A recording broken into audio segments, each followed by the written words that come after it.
মুসা আলাইহিস সালাম রওনা হয়ে বাবুল বৃক্ষের নিচে, বাবুল গাছের নিচে বসে বসে আল্লাহ পাক রব্বুল আলামিনের কাছে দোয়া করে, আল্লাহ আমি বড় অসহায়, আমি বড় ফকির, আমি বড় নিঃস্ব, এই মুহূর্তে আপনি আমার জন্য যা ফয়সালা করবেন আমি তার মনোনীত।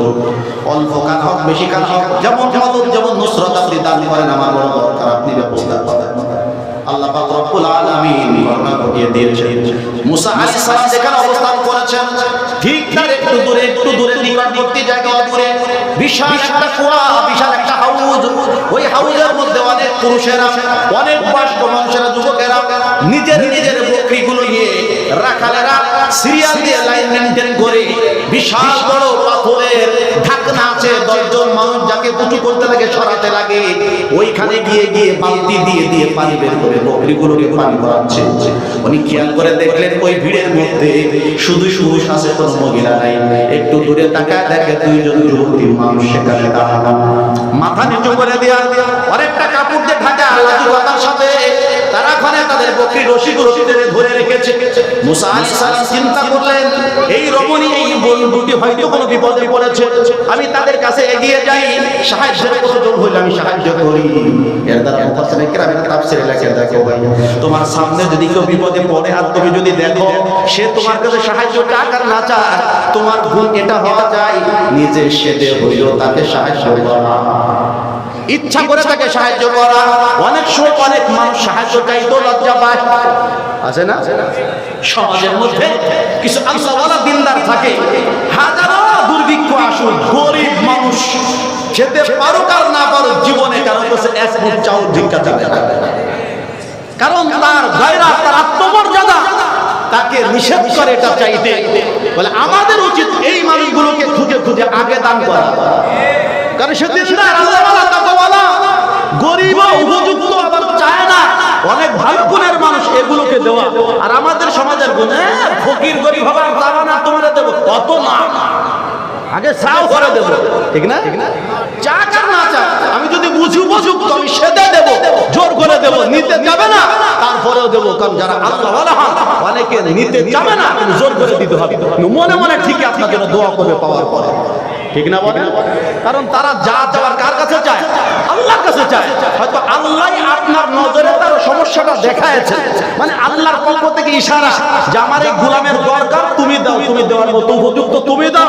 এর জন্য হয়তো আপনার চোখে তার দৃশ্যটা ধরা পড়ছে, নতুবা আরেকজনের কাছে ধরা পড়তো। আমাদেরও যদি কখনো জীবনে এইরকম কোন সূরত এসে যায়, আমরা চাক আর না চাক নিজ উদ্যোগে মানুষকে দান করবো, রাজি আছেন ইনশাআল্লাহ? মুসা আলাইহিস সালাম মেয়ে দুটিকে বললেন, বোনেরা, আমি একজন মুসাফির মানুষ, বাহিরের মানুষ, কিন্তু তোমাদেরকে দেখলাম তোমরা এখানে দাঁড়িয়ে আছো, তোমরা পানি পান করাও না, কি কারণ, কি হয়েছে তোমাদের, আমার কাছে একটু খুলে বলো। মেয়ে দুটো তখন লাজুক কণ্ঠে বললেন, মুসাফির, আমরা নিয়মিত এখানে আসি, বকরি ছাগল চড়ানোর পরে আমরা পানি পান করাই, তবে কখনোই ভিড়ের মধ্যে আমরা যাই না, ঠেলাঠেলি আমরা করি না, পুরুষের সাথে কখনো আমরা ঢুকি না। সমস্ত পুরুষেরা পানি পান করানোর পরে ওই চতুর্দিকে যে পানি অবশিষ্ট রেখে যায়, তারা ফেলে যায়, ওই পানিগুলো দিয়ে আমরা বকরিকে পানি করানো করে বাড়িতে নিয়ে যাই। হয়তো তুমি প্রশ্ন করবা, তোমরা মহিলা মানুষ, কমলা নারী হয়ে কেন এই পানি পান করানোর কঠিন দায়িত্ব পালন করতে এসেছো? তার জবাবে আমরা বলি, ওয়া আবুনা শাইখুন কাবীর, আমাদের আব্বা আছেন, তবে তিনি বড় বৃদ্ধ মানুষ, অতিশয় বৃদ্ধ মানুষ, এখন এই বয়সে ওনার পানি পান করানো বকরির যথেষ্ট সময় নেই, এর জন্য আমরা আসি। মুসা আলাইহিস সালাম চিন্তা করলেন, এরা বিপদে আছে, আমি একটু সাহায্য করি। মুসা আলাইহিস সালাম বকরির রশিগুলো হাতের মধ্যে নিয়ে ওই যে বিশাল যে ঢাকনা, যা 10 জন লাগে উঁচু করতে, এক হাত উঁচু করে ফেলেছেন। এরপরে বকরিগুলোকে পানি পান করাচ্ছেন। ইবনে কাসিরের বর্ণনাতে পাওয়া যায়, ওনার এক চুল্লি, এক অঞ্জলি পানি দিয়ে উনি সমস্ত বকরিকে পানি করায় দিয়েছেন পরিতৃপ্তির সাথে। সুবহানাল্লাহ, এটা মুসা আলাইহিস সালামের একটা মুজিজা। পানি পান করিয়ে দেওয়ার পরে রশিগুলো মেয়েদের হাতে দিয়ে বলে, এবার তোমরা বাড়ি চলে যাও। এই মেয়েরা বাড়ি দিকে রওনা হয়ে গিয়েছেন। শুআয়ব আলাইহিস সালাম বলেন, ও আমার মেয়েরা, মায়েরা, তোমরা প্রতিদিন যেই সময় বাড়িতে ফেরো, আজকে যে তার থেকে অনেক আগে বাড়িতে ফিরলে, কিভাবে ফিরলে আমাকে একটু বিবরণটা দাও। কে বলে? শুআয়ব আলাইহিস সালামের কন্যাদ্বয় বলেন, আব্বা ঘটনার বিবরণ এই আমরা মুসলমান, আমাদেরও মেয়ে আছে, আমাদেরও বোন আছে, আছে না? স্কুলে পড়ে, হাই স্কুলে পড়ে, বাজারে যায়, মার্কেটে যায়, আত্মীয় বাড়িতে যায়, যায় কি যায় না? কে কখন গেল, কার সাথে গেল, কেন গেল, কখন আসলো, দেরি কেন, আগে কেন, এই কেনর কোন উত্তর আমরা কখনো নেওয়ার চেষ্টা করি না। এর জন্য তো সমস্ত জিনিস বেহায়া হয়ে যাচ্ছে। আমার মেয়ে যদি আমাকে বলে, আব্বা আজকে আমার মাহফিলে যাওয়া দরকার, বলতেই পারে, তখন আপনি বলবেন মাহফিলে যাওয়া ভালো কথা, কার সাথে যাইবা? মাহফিলে গিয়ে তুমি কোথায় থাকবা? ওখানে তোমাদের কোনো আত্মীয় স্বজন নাই। বলে আমাদের আশপাশে সকিনা, জরিনা, ফাতেমা, কারিমা বহুত জন যাবে, তাদের সাথে যাবো। হবে না, কথা বলেন। কারণ এইখানে এসে ওয়াজ শোনা যতটা জরুরি, তার থেকে তার ইজ্জতের হেফাজত, পর্দা রক্ষা আরো বেশি জরুরি। এই মাহফিলের নাম করে বহুত মহিলারা রাতারে সফর ঘটায়। রাগ হলেন না কেন? এখানে মাহফিল হচ্ছে, আপনি একটু দোকানে যান না, দোকানে যান, দোকানের মধ্যে দেখবেন সব পুরুষ মহিলা একসাথে ঠেলাঠেলি করে ভাজা বিস্কুট খাচ্ছে, আলপোনাক্স, বিভিন্ন কসমেটিক্সের জিনিস কেনাকাটি করছে। কথা বলে, তাহলে এইখানে যে মেয়েরা মাহফিলের নাম দিয়ে বয়ানে না বৈশা, মাহারাম নিয়ে না আইসা, মহিলা শাখায় না গিয়ে, বালক শাখায় না গিয়ে, বা সুন্দর পরিবেশে না বসে ওখানে গেল, তারা কি গুনাহে লিপ্ত না? অথচ বাপ মার খবরও নাই যে তার ফাতিমা কই আছে, বাপ মা জানো না যে তার আমাতুল্লাহ কোথায় আছে। জানার দরকার ছিল কি ছিল? কথা বলেন। বলে কখন স্কুলে যায় সেটাও জানতে হবে। স্কুল যদি কোনোদিন আগে যেতে চায় সেটাও শুনতে হবে। তুমি আজকে আগে যেতে চাও কেন? তোমার স্কুল তো 9টায়, 8টায় যেতে চাও কেন? 1 ঘন্টা কি জন্য আগে যাও? বলো কারণ কি? একটা জবাব তো তার দেওয়া লাগবে নাকি? আম্মু আজকে স্যার আগে যেতে বলেছে। আচ্ছা কোন স্যার বলছে? নাম্বার আপনি নিজে দুদিন তাহকিক করবেন, এরপরে আপনার মেয়ে কখন আর সল্লি বল্লি করবে না, 6-9 করবে না, ঠিক না বলেন? শুআয়ব আলাইহিস সালাম মেয়েদেরকে জিজ্ঞাসাবাদ করে যখন সঠিক জবাব পেয়েছেন, তখন বলেন, আচ্ছা এরকম পরোপকারী মানুষকে এভাবে তো খালি হাতে ছেড়ে দেওয়া যায় না। তোমরা যে কোনো একজন যাও, গিয়ে আমার কথা বলো যে আমার আব্বা আপনাকে ডেকেছেন। আমার আব্বার চরিত্র হলো, তার নিয়ম হলো, কোন মেহমানকে খালি হাতে আমার আব্বা ফেরত দেন না। পরোপকারী যেই হয় আমার আব্বা কম বেশি তাকে উজরত প্রতিদান দিয়েই থাকেন। আব্বা আপনাকে প্রতিদান দিবেন। তো মুসা আলাইহিস সালামও গায়রাতওয়ালা, উনিও গায়রাতওয়ালা। আহলে আরবের মধ্যে এখনো এটা আছে। আপনি আরব বিশ্বের যে কোন রাষ্ট্রে দেখবেন, ওরা বেলা তাকাল্লুফ, ভাবভঙ্গি ওগুলোদের মধ্যে নেই। আপনাকে পছন্দ হলে, ভালো লাগলে আপনাকে একটা জিনিস তারা দিতেই চায়, আপনি এটা নেন, এটা গ্রহণ করেন। আপনি গ্রহণ না করলে তারা অসন্তুষ্ট। আপনার পকেট ভরা টাকা, আপনার কাছে অনেক খেজুর, অনেক পানির বোতল, অনেক জুস, অনেক ফল, কিন্তু আপনি হজ মৌসুমে, উমরা মৌসুমে মক্কা মদিনার কোন এক জায়গা আছে, বা তায়েফে আছে, বা রিয়াদে আছেন, জিদ্দায় আছেন, ওদের মনে চাইলে আপনাকে একটু হাদিয়া দিবে, আপনার কাছে পেশ করবে, আপনি কবুল না করলে ওরা কান্না করে দিবে। তাকাল্লুফ নেই। আল্লাহর মেহমান, দুয়ুফুর রহমান, বাইতুল্লাহর মেহমান, মদিনার মধ্যে আসছে, এত বড় মুবারক মানুষ, তাকে একটু হাদিয়া দেব না কেমনে হয়? তুলে ধরবে আপনার সামনে। আপনার যতটুকু মনে চায় একটা খেজুর হলেও আপনি নেন, আর একটা জাযাকাল্লাহ বলে নেন, দেখবেন সাত আসমান জমিনের হাদিয়া থেকে তারা বেশি খুশি হবে। আর আমগো দেশে তো ভাই ভাই মনে হয় একবার কয় না করে 2 বলেছে 3 বার কইলে আমি খাই। আমাদের দেশে একটা প্রবাদ আছে, আর একবার স্বাদ গিলে খাই। এত সাদা সাদি নাই, বলবে না মানে আলাদা। তো মুসা আলাইহিস সালাম বললেন, কে আমি একটু উপকার করছি আর আমার উজরত দিতে চাই না। মুসা আলাইহিস সালাম চিন্তা করলেন, একজন ভালো মানুষ, সম্ভ্রান্ত মানুষ বলেছেন, আমি যাই, ওনার ইজ্জত রক্ষা করি। আর ব্যক্তিগতভাবে উনি এই মুহূর্তে ক্ষুধার্ত, দরকারও আছে, জরুরত। আল্লাহ বলেন, এই যে 2 কন্যা শুআয়ব আলাইহিস সালামের, ফাজাআতহু ইহদাহুমা তামশি আলা ইসতিহইয়া। হযরত শুআয়ব আলাইহিস সালামের 2 কন্যার এক কন্যা, 2 মেয়ের এক মেয়ে মুসা আলাইহিস সালামের কাছে আস্তে আস্তে করে আসলো, আস্তে আস্তে করে চলতে লাগলো। তবে তার মধ্যে ছিল লজ্জা, তার মধ্যে ছিল হায়া। যখন প্রয়োজনে কথা বলেছেন তখন তো অনেকটা আরবি ছিল না, কথার মধ্যে অতটা বাধা বিঘ্নতা ছিল না, কারণ তখন ছিল জরুরত। পানি পান করানো সহযোগিতা করবে। আর তখন মাত্র নতুন পরিচয়, কেন আমরা এখানে পানি পান করাতে আসলাম, তখন যতটা কপটে কথা বলতে পেরেছেন, এখন আর মুসা আলাইহিস সালামের সাথে ওরকম কথা বলতে তিনি পারছেন না। বরং লজ্জার সাথে লজ্জাজনিত কণ্ঠে বলেছেন, আমার আব্বা আপনাকে ডেকেছেন প্রতিদান দিবে, আপনি আমার সাথে চলুন। বাস এতটুকুই। আর আমগো দেশে হইলে কি হইতো? হ্যাঁ কি চাচারা বোঝেন, হ্যাঁ এটা যে বুঝবেই না, হ্যাঁ এই তো শুরু হয়, এবারে হায় হায়, এক হাইতে দুই হাই, হ্যাঁ কেমন আছেন, এই সেই রাস্তাঘাটে দেখবেন, গাড়ির মধ্যে, বাড়ির মধ্যে, দোকানে, পাটে, শপিং মলে, সব জায়গায় দেখবেন অপরিচিত পুরুষের সাথে অপরিচিত মহিলা কি টকিং, কি কথাবার্তা, কি মহরম ধরম, কি আপনত্ব, স্বামী স্ত্রীর তো ক্লোজ হয়ে কথাবার্তা আছে না? আরে ভাই আমরা যদি গাড়িতে উঠি, হুজুর সরে বসেন, ভূতানিতে সরাই ফেলে।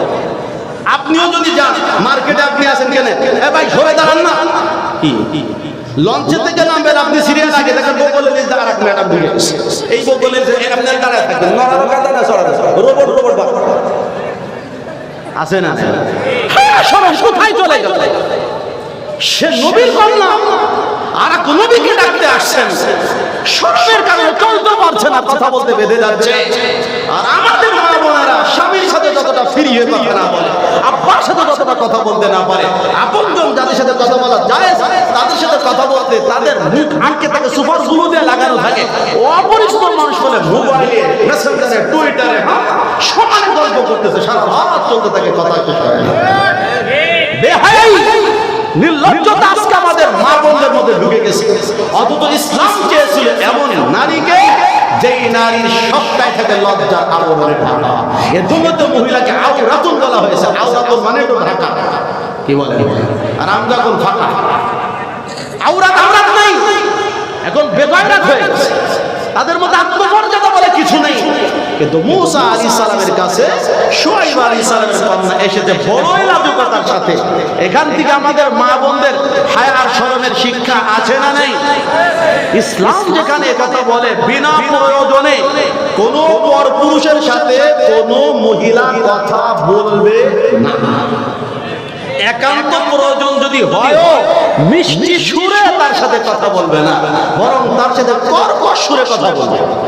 বোঝানোর জন্য বলি, ধরুন আপনার মোবাইল আপনি ঘরে রেখে বাহিরে মনে ভুলে চলে গেছে, অনেক সময় হয় বারবার ফোন আসছে, বারবার ফোন বাজতেছে, এখন মহিলা রিসিভ করবে। এখন যেই লোকটি বারবার আপনাকে ফোন দিচ্ছে নিশ্চয় বিশেষ প্রয়োজনে দিচ্ছে। এখন মহিলা ফোন দিয়ে কি মিষ্টি সুরে কথা বলবে না কর্কশ সুরে? সালাম কালাম নাই,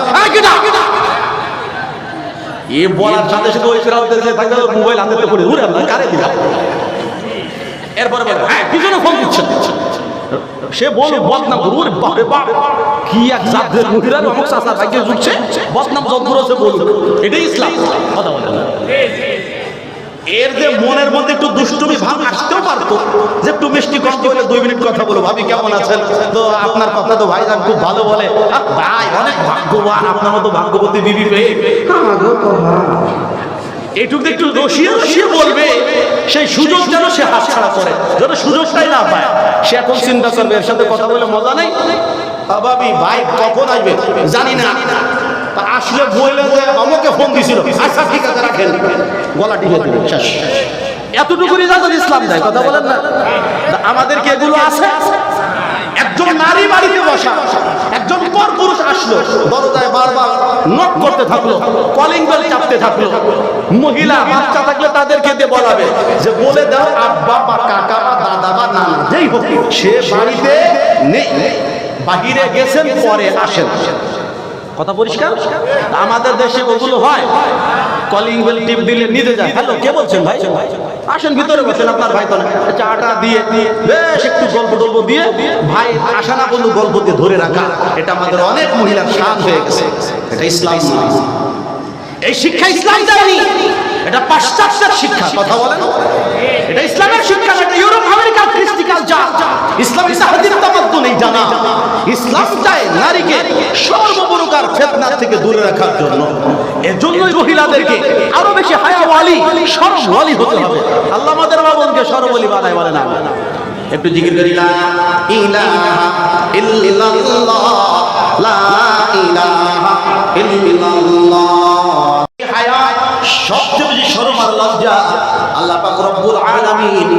নবীকে দান করেছিলেন। সুবহানাল্লাহ। সাহাবায়ে কেরাম বলেন কান রাসূলুল্লাহ সাল্লাল্লাহু আলাইহি ওয়াসাল্লাম আশাদ্দু হায়াআন আও আশাদ্দা হায়াআন মিনাল আযরা'i বিখিদরিহা। একজন কুমারী মেয়ে যে নতুন মাত্র নওজোয়ানি হয়েছে, যুবতী হয়েছে, এই যুবতী মেয়ে তার বাসগৃহে, তার বাড়ির মধ্যে আবাসস্থলে নতুন যখন জোয়ান হয় তখন তার নিজের মধ্যে লজ্জা শরম আগের থেকে বেশি কাজ করে।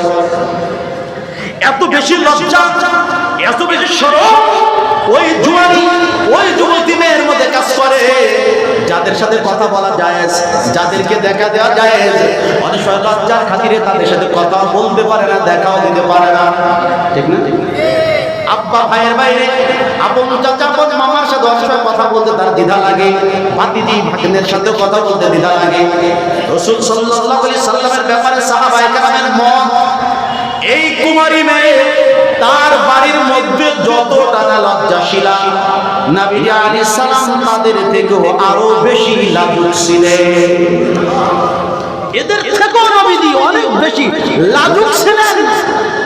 যেই লাজুকতার কারণে নবীজি আলাইহিস সালাম অনেক সময় সাহাবায়ে কেরাম বা কারোর সাথে সাক্ষাৎ প্রার্থী রোবাবো একদম মুখের সাথে মুখ লাগিয়ে চোখের দিকে তাকিয়ে কথা বলতেন না, বরং নবীজি আলাইহিস সালাম অধিকাংশ ক্ষেত্রে চলার পথে নিজের নজর চোখের দৃষ্টি কোথায় রাখতেন?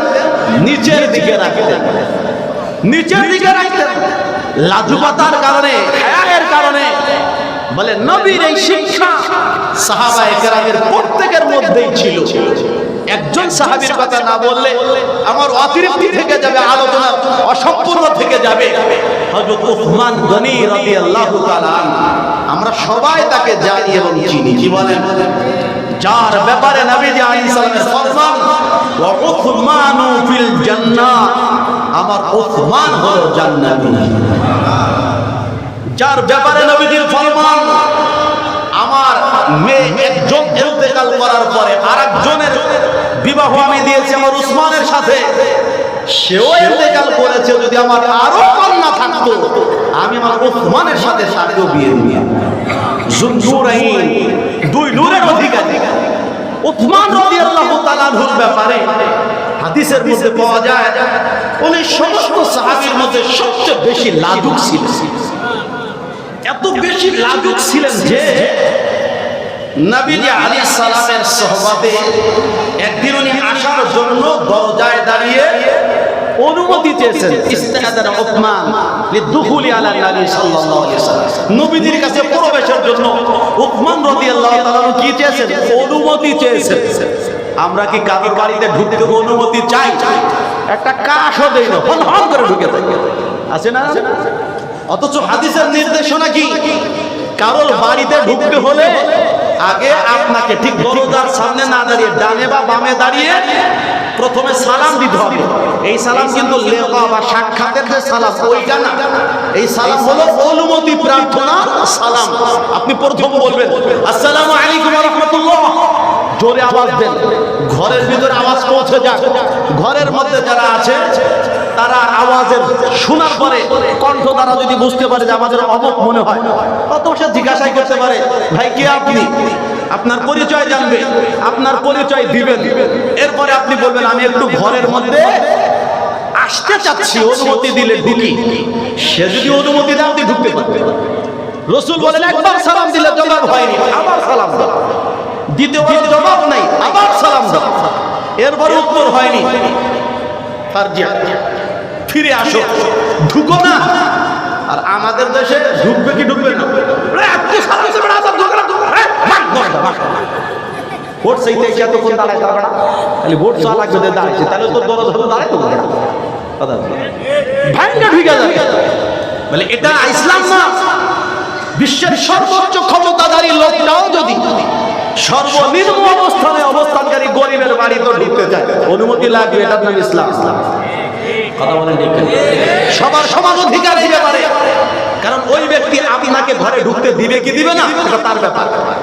কারণ আপনার সাথে তার সাক্ষাতের প্রয়োজন নাও থাকতে পারে, অথবা আপনি যে বিষয় নিয়ে আলোচনায় এসেছেন হয়তো এই আলোচনা তার জন্য বিব্রতকর হতে পারে, অথবা তার কাছে খারাপ লাগতে পারে, অথবা সে শারীরিকভাবে অসুস্থ থাকতে পারে, বা ভিতরে কোনো গুরুত্বপূর্ণ কাজে বা আলোচনায় সে ব্যস্ত থাকতে পারে। অনেক কিছুরই তো সম্ভাবনা আছে। নবীজি আলাইহিস সালামের খুজরাখানা প্রথম অনুমতি দিয়েছেন হযরত আবু বকর রাদিয়াল্লাহু তাআলা। বুখারী শরীফের মধ্যে বিস্তারিত বিবরণ আছে, লম্বা হাদিস। নবীজি আলাইহিস সালাম তখন একটা চাদর মুড়ি দিয়ে শোয়া ছিলেন, এক হাদিস। আর এক হাদিসের মধ্যে পাওয়া যায় চাদর পরিহিত ছিলেন, যাকে আরবিতে ইজার বলা হয়। একই চাদর যখন নাভির নিচের অংশের মধ্যে পরে দেওয়া হয় তাকে বলে ইজার বা লুঙ্গি, ঠিক না? লুঙ্গি লুঙ্গি বানিয়ে নবীজি আলাইহিস সালাম পরেছেন হাঁটু ঢাকা। কি ঢাকা? হাঁটু ঢাকা, কিন্তু নলা একটু ফাঁকা। নলা চিনি তো, হাঁটু আর টাকনো মাঝে লম্বা যে খারাপ অংশ, এটা নাম কি? নলা।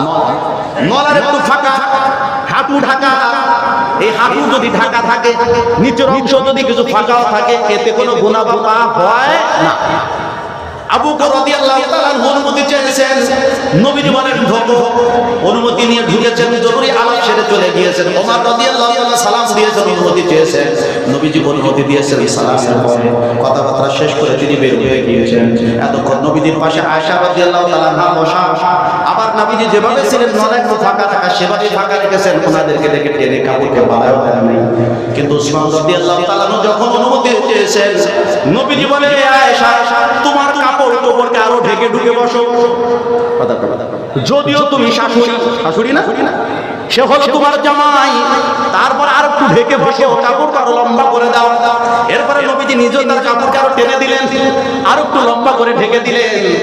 হযরত উসমান রাদিয়াল্লাহু তাআলা নবীজির কাছে এসে জরুরি আলোচনা সেরে বের হয়ে গেলেন। আয়েশা রাদিয়াল্লাহু তাআলা বলেন, ইয়া রাসূলুল্লাহ, ইয়া হাবিবাল্লাহ, আজকে দুটো আচরণ তো আজীব লাগলো আপনার আমার। এক নম্বর আচরণ, আমার আব্বাজি ঢুকলেন, ওমরে ফারুক রাদিয়াল্লাহু তাআলা ঢুকলেন, কিন্তু আপনি আমাকে কাপড় ঢেকে বসতে বলেন নাই। দ্বিতীয়ত, অন্য দুজন ঢুকলেন, তখন আপনি আপনার কাপড়কে লম্বা করে টেনে দেন নাই। কিন্তু উসমান গনি রাদিয়াল্লাহু তাআলা যখন আসলেন, আপনি কাপড় আরো লম্বা করে টেনে দিলেন। এই দুইটার কারণ জানতে চাই। আয়েশা রাদিয়াল্লাহু তাআলা প্রশ্ন নবীজি বলেন, আমা আস্তাহি মিন উসমান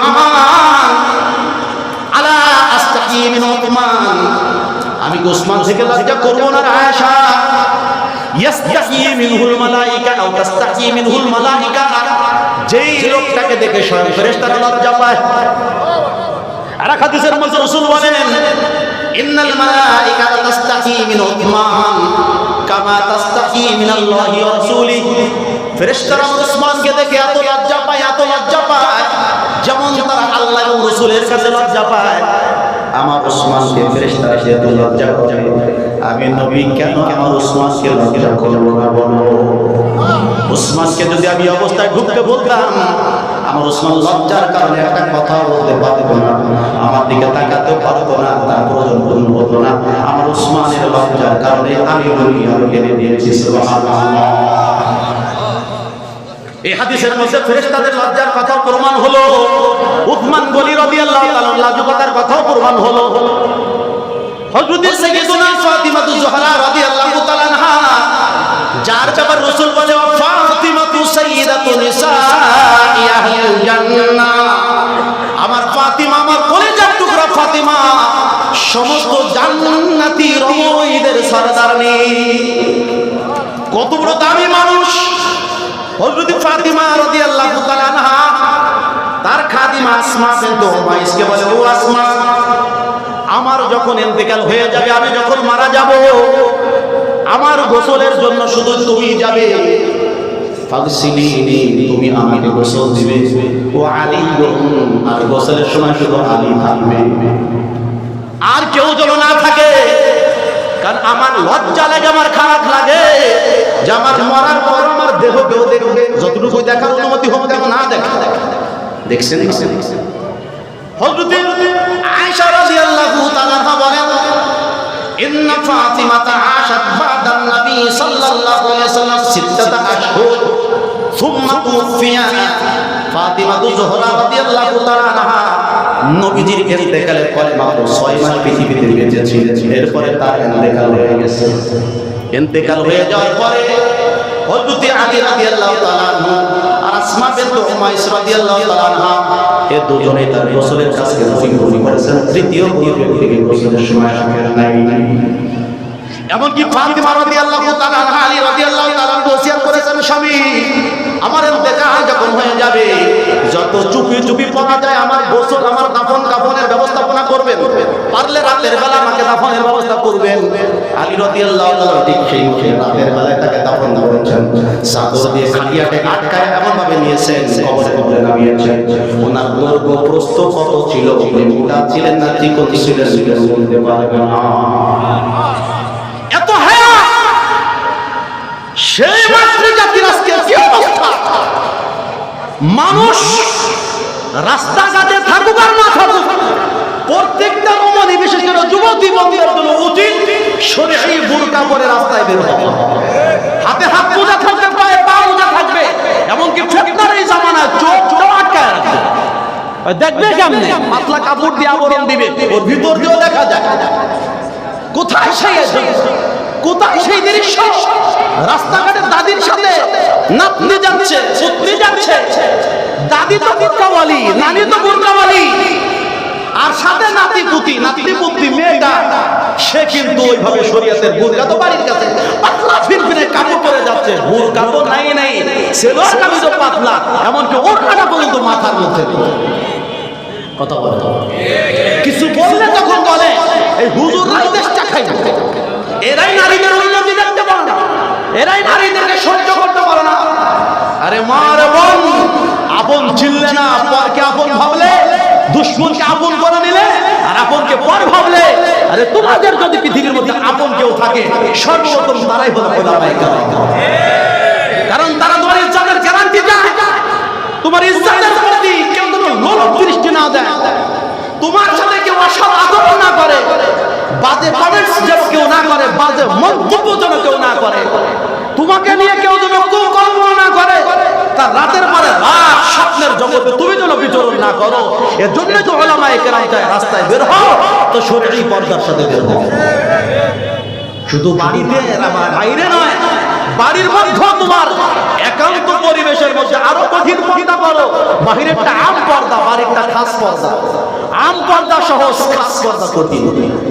খাস পর্দা করতে গেলে প্রত্যেকটা মুহূর্তে খুব সচেতন থাকতে হবে, ঠিক না? এজন্য তো নবীজি আলাইহিস সালাম নারী জাতিদেরকে বলেছেন, ও মহিলারা তোমরা তোমাদের বাড়িতে দেবর যারা আছে, দেবর কি, দেবর কাকে বলে, দেওর কাকে বলে? স্বামীর ছোট ভাই না, কিন্তু আরবি পরিভাষায় স্বামীর বড় ভাইকেও দেবর বলে, ছোট ভাইকেও কি বলে, দেবর বলে।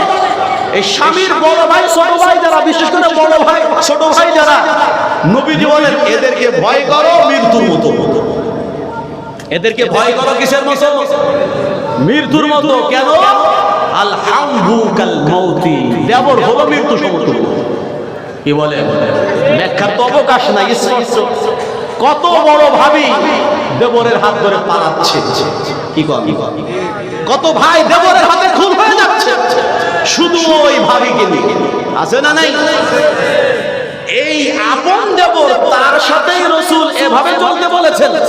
জ্যাঠাতো ভাই, ফুফাতো ভাই, খালতো ভাই, মামতো ভাই, বিআই আরো যা আছে গোষ্ঠী ধরা ভাই, এর কারোর সাথে দেখা করার অনুমতি আছে বলেন? আমাদের দেশ বলে আরে সে আমার বড় ভাইয়ের মতো। আবার অনেকে তো অন্য মানুষকে নিজের আপন ভাই হিসেবে আত্মীয়তার সম্পর্ক করে, যে তুমি আমার ছোট বোন লাগো, আমি তোমার বড় ভাই লাগি, আমরা দুজন ভাই বোন, ধর্মের আত্মীয়, আছে না নাই? এটা আরেক শয়তানি, এটা আরেক দুষ্টমি। আপন বাবার খবর নাই, ধর্ম বাবা। আপন মায়ের খোঁজ না, ধর্ম মা। নিজের বোন বস্তিতে পড়ে আছে, তার একটু চিকিৎসা করো না, বছরে 1000 টাকা দিয়ে তার হেলথ সহযোগিতা করো না, আর পরের কুটুম, পরের সুন্দরী মেয়েকে বোন পাতাইয়া আনারস টমেটো সব দিকে দাও। এগুলো শয়তানি ছাড়া আর কিচ্ছু না। কথা বল। তো যে কথা বলছিলাম, খাস পর্দা করতে হবে। প্রত্যেক নারী সে তার দেবর থেকে, ভাসুর থেকে, চাচা শ্বশুর, ফুফা শ্বশুর, মামা শ্বশুর থেকে, চাচাতো ভাই, ফুফাতো ভাই, মামাতো ভাই, বিয়াই থেকে, তাওই থেকে, পুত্র থেকে নিজেকে পর্দার মধ্যে রাখবে। এটাই ইসলাম। এটা যে যত বেশি মানবে তার ইজ্জত তত বেশি হেফাজতে থাকবে, দিল মন কলুষিত হবে না, ইনশাআল্লাহ বদ আখলাক তার মধ্যে আসবে না। যে কথা বলতেছিলাম, এই হায়া আর লজ্জার কথা যদি বলতে হয় রাত শেষ হয়ে যাবে, হায়ার আলোচনা কি হবে না, শেষ হবে না। আর একটু ছোট ছোট সাহাবীর ছোট্ট একটি ঘটনা বলে আমি শেষ করি সময় শেষের দিকে। নবী আলী সালামের প্রিয় একজন সাহাবী হযরত যায়েদ ইবনে হারিস, কি নাম? হযরত যায়েদ ইবনে হারিস রাদিয়াল্লাহু তাআলা 5 ওয়াক্ত জামাতের সাথে নামাজ আদায় করেন, তাকবীরে উলার সাথে নামাজ আদায় করেন। একদিন তিনি মসজিদে রওনা হয়ে গিয়েছেন, দূর থেকে লক্ষ্য করলেন মসজিদের মুসল্লিরা জামাত শেষ করে বাড়ির দিকে রওনা হচ্ছে। আমাদেরও মাঝে মাঝে এমনটা হয় কেনা বলেন, হঠাৎ যদি সময়টা পরিবর্তন হয়, জামাতের টাইম যদি পরিবর্তন হয়, সোয়া 7টার জামাত যদি হঠাৎ করে 7টায় নিয়ে যায়, 7:30টার জামাত যদি সোয়া 7টায় নিয়ে যায়, নিয়মিত মুসল্লি সেও মিস করতে পারে, জামাত নাও পেতে পারে, জামাত ফরজ হয়ে যেতে পারে, হয় কি হয় না? হযরত যায়েদ ইবনে হারিস রাদিয়াল্লাহু তাআলা জামাত পাননি। তখন তিনি চিন্তা করলেন, এখন আমি কি করব? অল্প সময়ের মধ্যে বুদ্ধি করে উনি মসজিদে না ঢুকে পাশের একটা বাড়ির মধ্যে লুকিয়ে গেলেন, আত্মগোপন করলেন যেন কেউ আমাকে দেখতে না পারে। যখন মানুষ বাড়িতে চলে গেল, বাড়িওয়ালা অথবা যে কোনো একজন তাকে দেখে ফেলেছে, হযরত যায়েদ রাদিয়াল্লাহু তাআলা জামাতে তো পারেননি, সরাসরি মসজিদে ঢুকে নি, বরং আত্মগোপন করেছেন এখানে। জিজ্ঞাসা করা হলো, যায়েদ আপনি কেন এখানে আত্মগোপন করে রইলেন, মসজিদে গেলেন না, মানুষের সামনে দিয়ে হাঁটলেন না? হযরত যায়েদ ইবনে হারিস বলে, ভাই সেই মানুষটা মানুষকে লজ্জা করে না, সে শয়তানকে লজ্জা করে না। আমি যদি এখানে সরাসরি রওনা হয়ে যাইতাম, কিছু কিছু মানুষ মনে করতো যায়েদ জামাত পায় না, তখন তারা আমার ব্যাপারে খারাপ ধারণা করতো, আমার লজ্জা লাগতো। কথা বলতো, এর জন্য আমি লুকিয়ে গিয়েছি যেন কেউ দেখতে না পারে, বুঝতে না পারে যে যায়েদ আজকে জামাত পায় নাই। পরবর্তীতে আমি পড়ে নিলে হয়ে গেল। মানুষের থেকে লজ্জা করা উচিত। আমরা যুবক যুবতী যারা মুসলমান যারা আল্লাহ থেকে হায়া করি না, এমনকি মানুষের থেকে হায়া লজ্জা সরস আমাদের থেকে উঠে গেছে। আগের জামানায় বিড়ি যদি কেউ খাইতো, সিগারেট তো জামানায় ছিলই না, তাও কিন্তু একটু গোপনে গোপনে খাইতো। আর এখন কি গোপনে খায় না ওপেনে খায়? আরে খালি ওপেন না, যত শ্বাস দেখছো চাচা, দম কত কম। তুমি তো বিড়ি খাইলে আওয়াজও হয় না, শব্দ হয় না, ধোঁয়াও বের হয় না, আর আমার বিড়ি খাইলে অমুক মেয়ের ভাড়ার মতো জলজল করে জ্বলে। অবস্থাতে দাঁড়াইছে না? বলেন, হায়া যদি থাকতো, লজ্জা যদি থাকতো, তুই বিড়ি খাবি, খাবি মরবি মর, মানুষের সামনে খাবি না। বেহায়া কোথা? আরে মানুষের সামনে বিড়ি খায়, সিগারেট খায়, আছে না নাই? কত জনসম্মুখে বিড়ি সিগারেট খায়, এরকম মুসলমান আছে না নাই? লঞ্চে গেলে, ট্রেনে গেলে, বাসের মধ্যে এরকম সিগারেট খোর, বিড়ি খোর পাওয়া যায় না? না যায় না? হায়া নাই। হায়া থাকলে তো কখনোই খাইতো না, কারণ মানুষের সামনে খাইলো যে আল্লাহ দেখে, বাহিরে গিয়ে খেয়েও যে আল্লাহ দেখে, সব জায়গায় লজ্জা করতো, কোথাও বিড়ি সিগারেট খাইতো না। আরে বাবা, অতটুকু না পারিস মানুষকে লজ্জা কর? জনসম্মুখে পাবলিক প্লেসে খাইস না, তাও খায়। বোঝা গেল কি নাই? বলেন, লজ্জা নাই। ফোনে গোপনে নষ্টামি করি, বাহিরে করি, সেটা তোর ব্যাপার। জনসম্মুখে গাড়ির মধ্যে উঠে ছেলে মেয়ে পরস্পরে যে আলাপ শুরু করে দেয়, এই বাসে যে আরো প্যাসেঞ্জার আছে ওরা মনে ভুলিয়ে যায়। কথা কথা আছে না? রাস্তায় একসাথে যখন স্কুল কলেজগুলো ছুটি হয়, আপনি মুরব্বী, আপনার কানের মধ্যে তুলা দিয়ে বসে থাকা, চোখের মধ্যে চশমা না, উপরে ঢাকনা দিয়ে লাগে যাতে পর্দা হয়। এমন পরিস্থিতি, এই হাসাহাসি, এই গল্প, নষ্টামি কত কিছুতে শুরু হয়েছে। সেদিন পত্রিকায় দেখে তো মাথা উপরে হাত চলে গেল। হইলটা কি বাংলাদেশ? গজব এখনো তো দেশের থেকে যায় নাই। করোনা কি পুরো গেছে? সরকার এখনো করোনার অজুহাত দিয়ে মাহফিলগুলো বন্ধের পায়তারা করে, করোনা যায় না, খবরদারগুলো ঠিক না, ঠিক না। সেই করোনা যায় নাই, এর মধ্যে আমাদের স্কুলের ছেলেমেয়েরা যারা এসএসসি পরীক্ষার্থী, যারা স্কুল থেকে হাই স্কুলের দিকে যাবে, তারা আনন্দের জন্য, উৎসব করার জন্য ডে একটা বানাইছে, র‍্যাক ডে। কি ডে? Rag day. মানে যার যা মনে চায় সে তাই করবে, সাদা এপ্রন পোশাক পরে, এর উপরে যার যা মনে চায় সিগনেচার কলম দিয়ে লিখবে, মার্কার পেন দিয়ে লিখবে। যত নষ্ট শব্দ হতে পারে, যত অশ্লীল শব্দ হতে পারে, বেহায়া শব্দ হতে পারে ছেলে মেয়ের গায়ে লিখতেছে, মেয়ে ছেলের গায়ে লিখতেছে, অথচ এই সমস্ত ছেলে মেয়েরা মুসলমানের ছেলে মেয়ে। কোথায় গেল সেই হায়া, কোথায় গেল সেই লজ্জা? আগে তো একটা নারীর দিকে একটা পরপুরুষ তাকাইলে তার কান্না চলে আসতো, আমার দিকে একটা মানুষ তাকাইছে। কেউ যদি একটা খারাপ শব্দ দিয়ে কোনো প্রেম পত্র দিত, এটা নিয়ে বিচার সালিশ পর্যন্ত গিরানো হইতো। কথা